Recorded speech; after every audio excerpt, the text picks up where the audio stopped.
ഇതിനകത്ത് നടിയുടെ ഫീഡുകളിൽ ഏറ്റവും പ്രധാനമായി പറഞ്ഞിരുന്നത് ബോച്ചെ വൃത്തികെട്ടവനാണ്. പക്ഷേ നടിയെ എങ്ങനെ വെറുതെ വിടാൻ പറ്റുമോ? അവളുടെ ശരീരം കണ്ടാൽ, ശരീരം കാണിച്ചുകൊണ്ടുള്ള വസ്ത്രധാരണം കണ്ടാൽ, ക്ലീവേജ് കാണിക്കുന്നത് കണ്ടാൽ, ശരീരത്തിന്റെ വടിവ് കാണിച്ചുകൊണ്ട് അവൾ മലയാളിയുടെ ലൈംഗിക ദാരിദ്ര്യം വിറ്റല്ലേ ജീവിക്കുന്നത്.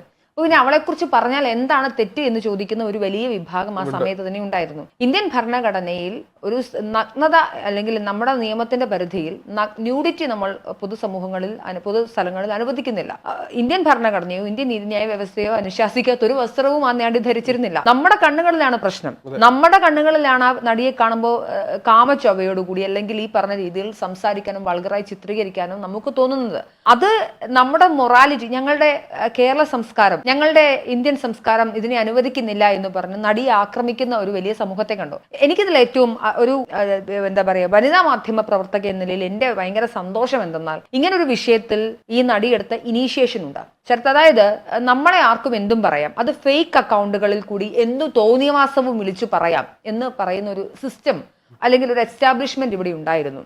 നിങ്ങൾക്കൊരു ഫേക്ക് അക്കൗണ്ട് ഉണ്ട്, ആ ഫേക്ക് അക്കൗണ്ടിൽ കൂടി നിങ്ങൾക്ക് വായിൽ വരുന്ന തോന്നിവാസവും തെറിയും എല്ലാം സ്ത്രീകൾക്ക് മുകളിൽ വർഷിക്കാം.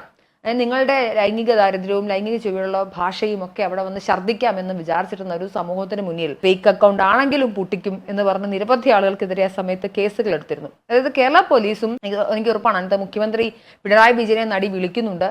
പൂർണ്ണമായ പിന്തുണ സംസ്ഥാന സർക്കാർ നടിക്ക് നൽകുന്നു. പോലീസ് പൂർണ്ണമായ പിന്തുണ നടിക്ക് നൽകുന്നു. കേസെടുക്കുന്നു, രജിസ്റ്റർ ചെയ്യുന്നു. ഓരോ ഫേക്ക് അക്കൗണ്ടുകളെയും പിൻ പോയിന്റ് ചെയ്ത് പൂട്ടിക്കുന്നു, കേസുകൾ എടുക്കുന്നു.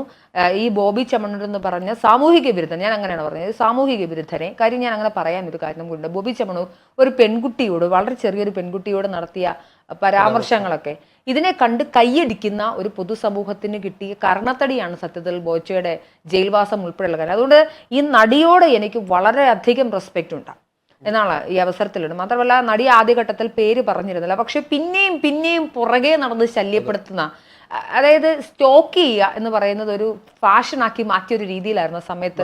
അത് ഉപയോഗിച്ച് പണം വാരുക എന്നുള്ള ലക്ഷ്യം.